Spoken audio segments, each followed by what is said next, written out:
Jean-Francois, I have to say the way you did that whole intro thing, it made me feel like it was almost a sales pitch, like, act now and get an extra one for free. It was amazing. It was just like this rolling thing.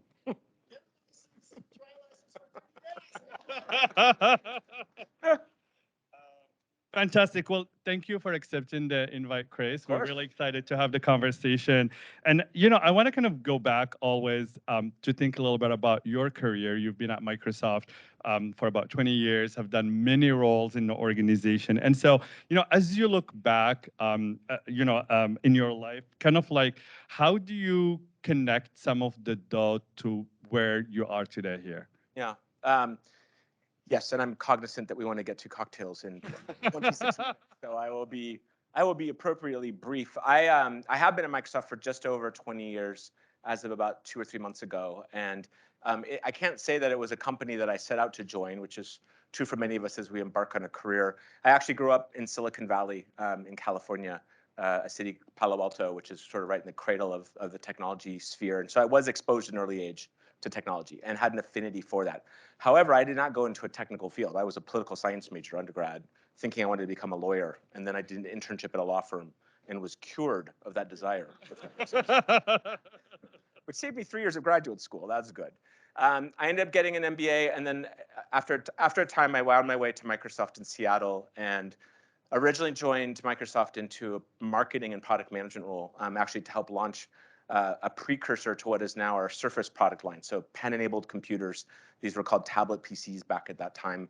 They were very expensive. They were very slow. They were very heavy.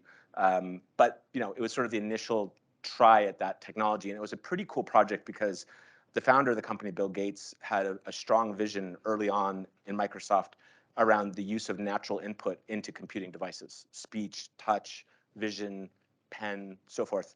And so he was highly involved in the project, which was pretty cool from an exposure perspective. I did a variety of roles, getting into people leadership roles, but about 10 years in, I one day was sat down by the then CFO of the division I worked in, who's now the CFO of the company overall, a brilliant woman named Amy Hood. And she basically just said, look, man, you're missing your calling. You should be in sales. You should be in customer-oriented work.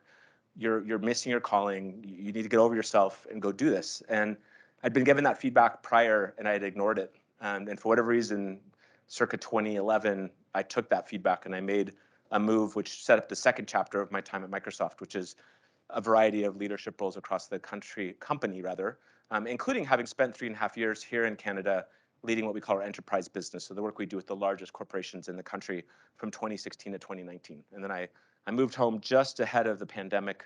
I feel badly for you Ontarians in particular who were in lockdown, as I understand it, for one of the longest periods in the world. And I came back this summer to be the president. So life story in in a 4 quick minutes, 3 minutes? that's fantastic. And I want to touch base a little bit on that moment when you get that advice to switch that career, because I think a lot of people, sometimes we set ourselves and we say, this is my trajectory, I want to do this. And sometimes we want not see skills or competencies we have that other people see in us. So what are some of those skills, competencies that she saw in you, and how was that career when you make that shift? Yeah, this is a really great question, and actually, this in some ways gets to the heart of some of my deeper learning during my career time.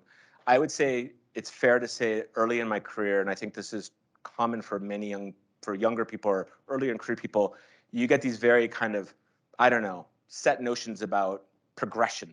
You get into an organization and you're sort of, comparing left and right. You're like, so and so is at this level or in this type of role. Well, what about me and all of that? And there's that old saying, compare and despair, right? Which is, to say that it's not useful to do that. In this particular instance, that executive, Amy, had seen me interact with customers, which is what gave her that insight. It was just the exposure. But I would say the bigger lesson for me was that was an important milestone on a very long journey I've been on through most of my career about trying to combat what I call future tripping, which is, getting anxious about the future and what should I do next? What decision comes next? Where should I be next? So on and so forth.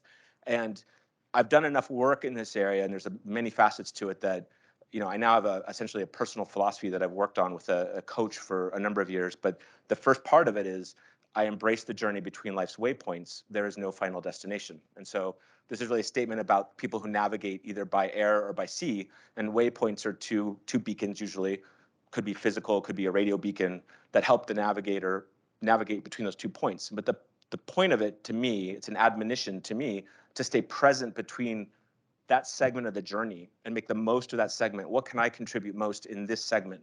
What can I gain most from this segment? And not like worry so much about the exact destination. And it took years. It's that you can intellectualize it pretty quickly, but it takes years to sort of do, and it's constant work, because you fall back in that trap. And so having taken a bit more of that mindset, or tried to, has helped me in terms of just building skills in the here and the now that I can use into my next roles. Yeah, I love that. And I used to have a manager that always asked people on the first interview, what do you want this role to prepare you for?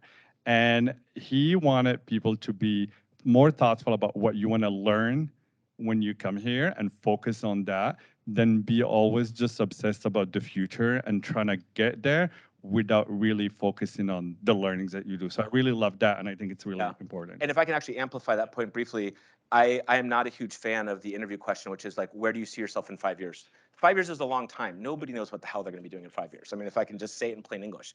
But it's a fair question to say, what do you think that this role, were you given it, set you up to do next? And I think that's the essence of what you're getting at. And that's a great question to get into, because it gives insight. As a hiring manager, it gives me insight as to how can I best support this person, not only as they come into this potential role, but in terms of the skill development during their time in this role, so that they're equipped and ready to do that next role, whatever it is. So yeah, absolutely.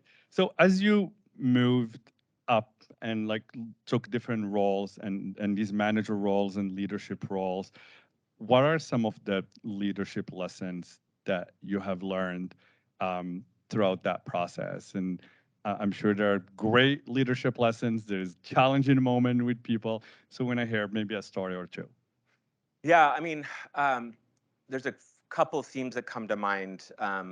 The first, in some sense, gets back to some of the points I was making a moment ago, which is around almost what I'll call self-regulation, which means self-care. There were some times during my Microsoft journey where I burned myself out. I mean, one time to the point that I actually had to step away for like 4 weeks and just kind of get myself right, because I had stopped sleeping. And that was in a painful but very instructive time in me learning about my capacity as a leader, and that to scale as a leader, I can't hope to be in the detail of every single thing going on. That was one element of what was going on at that time. So that's one piece, and that's a constant struggle. I mean, now I'm looking over a $6 billion business. It spans this entire country. We're talking about thousands of people, and there's no way I can know everything about it.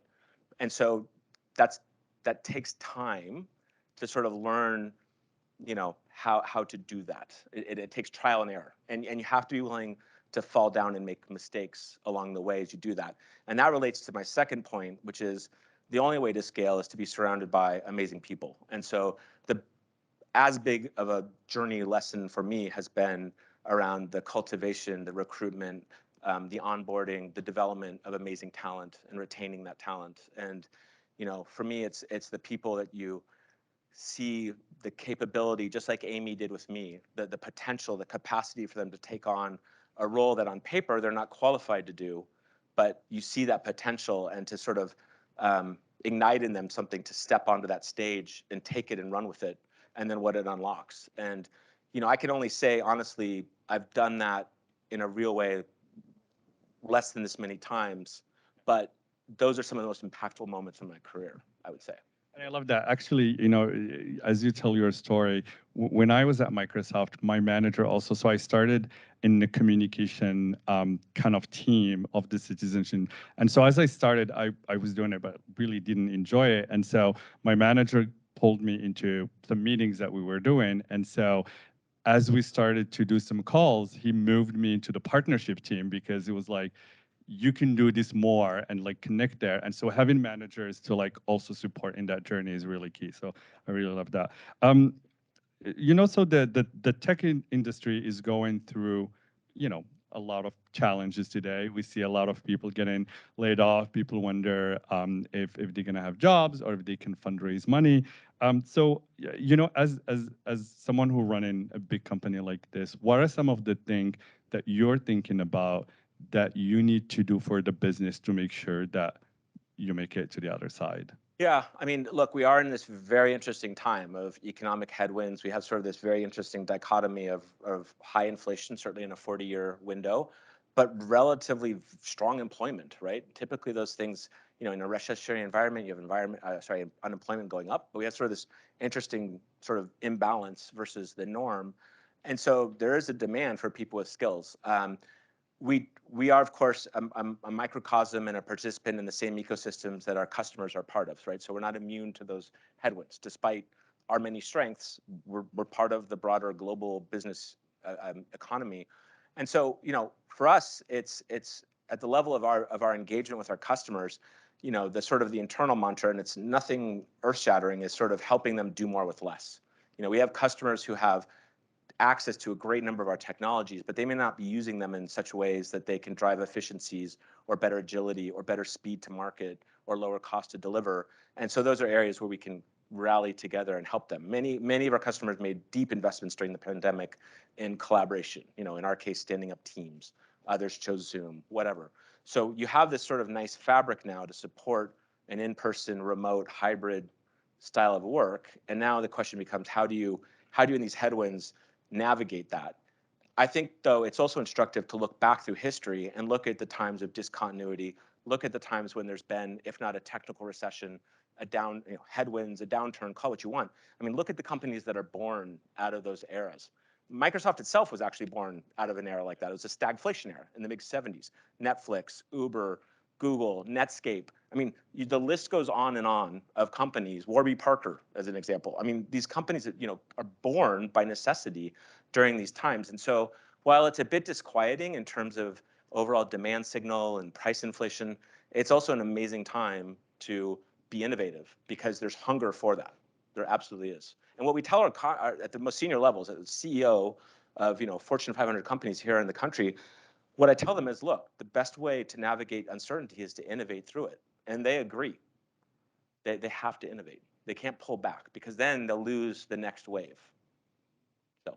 Yeah, absolutely. And what are some of, so, you know, a lot of the entrepreneurs I talk to on a daily basis are often, you know, there's capital and revenue that they're worried about, but also employees. And so sometimes people would go quickly and start laying off a lot of people too fast, too slow. What are some of the don'ts that maybe entrepreneurs don't want to rush into as we go into recession? Yeah, I think this is it's such a hard question because, look, I mean, there are some physics involved, and in a given company, you know, depending on their business model and the kind of money they've raised and where they've raised it from, you know, they've got a burn rate and they've got shareholders or investors that they have to work with and deal with and so forth. So there's no one answer.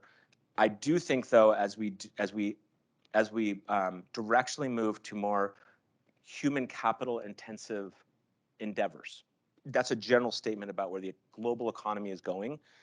It's wise to not over pivot on contracting and expanding your skill base, right? I mean, you lose so much momentum if you overcorrect in that regard, and then you have to go and rebuild it. And meanwhile, those people have found homes elsewhere because overall, again, unemployment's low, and so they have other places they can go. So this is a tough balancing act on sort of, you know, for those that are really in a crunch that need to do some right sizing. How do you do it to such a degree that you don't actually starve your innovation engine, which is increasingly coming from your own people, as opposed to a factory, as opposed to, you know, oil in the ground or ore in a mine, if you follow my point. Yeah, absolutely. Yeah. So we have time for maybe one or two questions from the public. So we're gonna open it quickly and see if anyone have a call. Do we have a mic that we can? And also for the chat, yeah. Kelvin. Kelvin. Is it Kelvin or Kevin? Kelvin. Sure. Yeah, you bet. Thank you. Can you maybe share more, talk more about like your management style? Yes. And leadership style? Yeah, I mean, you know, it's something that I've worked on and refined over a lot of time. But my leadership style in general is to be highly inclusive. I am known to be more friendly than not. Maybe you gathered that from this little exchange. Um, but I also, I am careful, and this has been part of my journey, is about there's times as a leader when you need to lead from the front because you need to really signify where we're going. There's times when you need to lead from the middle and help support the team as they're like charging up the metaphorical hill or whatever it is. And there's times when you need to lead from behind because I've got to allow my leaders to develop those skills themselves. And knowing when and how to do that right and do it in a way so that the team also understands what's going on in that moment, and they're not feeling either abandoned or micromanaged, is a tough balancing act. And it takes time to get good, with a leadership team on how to do that. I actually, in this role now, the people that report to me, we call collectively the Canada leadership team. Nothing super original there. But after many years of it being a relatively stable group of people, it's about 80% changed since the beginning of our fiscal year, which is July 1st. And these are some people who moved internally, some people who moved up to join that body of people. It's also people we've hired from outside the company. And so because of that new dynamic and us not being well calibrated on that, some of what I just described a moment ago, I actually spent the last 2 days, yesterday and the day before, with basically a high performance mindset coach. He does a tremendous amount of work with actually the Seattle Seahawks in the NFL, and he's their performance psychologist on basically bringing us together as a team. And this was not kumbaya team building exercises. This was like, how to have hard conversations together, how to build trust, how to practice mindfulness. I mean, we were meditating, we were talking about our fears and stuff like that. And you have to be vulnerable as a leader to sort of open up yourself to invite that trust tree to build that dynamic, which is where you get the big unlock. And frustratingly, sometimes it just doesn't happen. The people that are involved aren't willing to do it or do it at the pace you want. And that's also part of the fun of human psychology, which is in part why I enjoy this so much. Awesome. It's I like think I'm I see waxing a hand philosophical here. there. Okay. All right. Specifically here, when it comes to queer inclusion, Can you get the mic a closer to you? lot of organization we see sorry to use the word, lip services or performative. Like during the Pride, they come and participate, but oftentimes middle management and at the executive level or board of directors, the inclusion is very tough. There's a lot of work need to be done. As a person, you are a president at Microsoft Canada. How do you envision that? What is the things that we could do to have an inclusion at the executive level, or more at the middle management, which is like the hard rock to move? So, Yeah. what are your thoughts on that? Yeah, I mean, I think it's fair to say there is a lot of work ahead to do in this regard. One of the things I love about the mission of Microsoft in particular is, we are steadfastly committed to empowering every person and organization on the planet to achieve more. And that's actually a very broad statement. It's a statement about the entire planet, every person and organization. We can only do that if we have representation from everybody across the planet. So we certainly are invested. We, Microsoft, are.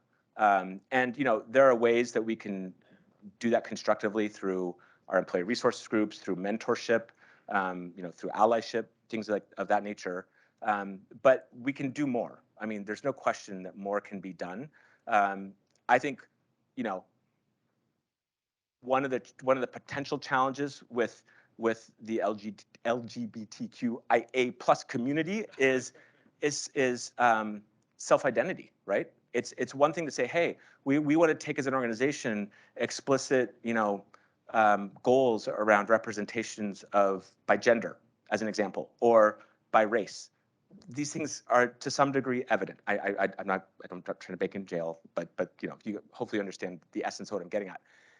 What I think, this is something I think we're trying to do within Microsoft, is to increase people feeling safe to self-identify so they can be supported, so we can cultivate those communities.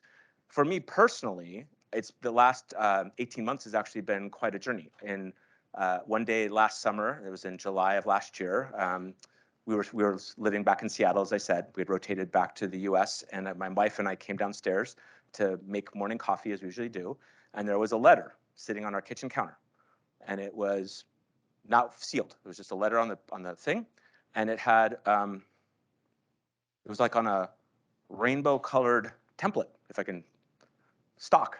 And across the top, it said, "Hello, I am a lesbian." And it was a letter from our then 15-year-old daughter coming out to us, which was amazing, super amazing. And my wife and I sat there and read it, and we waited for our daughter to wake up and gave her hugs and all the things that you do. And for me, that's been in part of my consciousness raising journey is in the last 18 months, supporting her. And she's the one that's moved with us. We have 2 children now in university in the US. She's with us here in Canada again. So it's pretty cool to get to see the world through her eyes as well. So. Awesome, thank you. Okay, you, and last question will be Lindsay, and then we'll wrap up. Thank you so much for that story. I'm the same age as your children. I'm in university right now, and the current state of tech can be pretty daunting given how everything is. But is there, say, if you had a time machine, is there, looking back at your career, is there anything you would change, and any advice that you would give up and coming professionals who got their whole career ahead of them, like myself? Yeah, great question.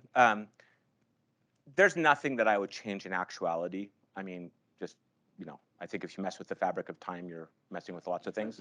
But we don't need to get into the, inception right now or whatever. But at any rate, I think what I would have done, and this maybe helps answer the second part of the question, is I would have been more confident about taking what I call judicious risk at an earlier age. When I was younger, I was more like, granted, once I figured out I want to be a lawyer, then I kind of figured out, well, what the hell do I want to be? But I didn't really know, right? So I went and did some stuff, and then I went to grad school, which was, in my case, a way to defer that decision and yada, yada. I should have listened a little more to my inner compass and just tried out some things on a risk basis. But there's no regrets embedded within that. It's just that's an observation. If I know now what, or knew then what I know now, I would have rolled the dice a little more. That's the easiest way to say it. Yeah. You bet. Thank you. And our last question, Lindsay. In the back. Hi, Lindsay Evans, IBM. I'm curious, we've got a lot of privilege, opportunity, and access here in Canada. Yeah. But IBM to Microsoft, global companies, right? How do you feel beyond performative, non-performative actions internal in corporate culture here in Canada, but going beyond, how can maybe tech companies start marrying some of the good tech with corporate activism and advocacy going global for the rest of our companies?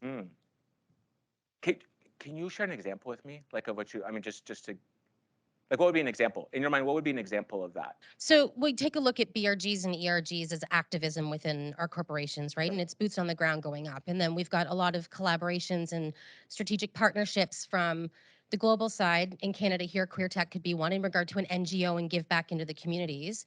We're also doing side gigs and projects like good tech and things like that across a diversity spectrum, across an LGBTQ inclusion spectrum, ethics and AI, these types of things. How can maybe tech companies in Canada get further on the map for that global activism and advocacy for communities of underserved and underrepresented community members leading from Canada where the opportunity resides? I think that's a really interesting question. I don't have an answer for you that I can think of right now, but I do think that Canada, given its position in the world and given the diversity of people we have in this country and its welcoming nature, just its position in the global sphere, I think there's a leadership role that Canada can take in this. I'm certain that we, Microsoft and our parent, do some of this type of. We absolutely do. There's no question we do. But if your comment is around what can we do beyond Canada's borders, I think, there's probably something there, just given the broad nature by which this country is made up of, and will continue to be made up of. Given.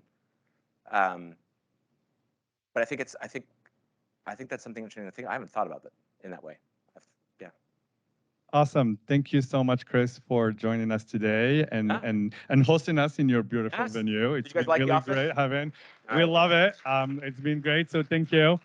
We're going to take another 10, 15 minutes to close the day. Jean-François, we'll give it back to you. And yeah, thank you again. You're very welcome. Great to meet you.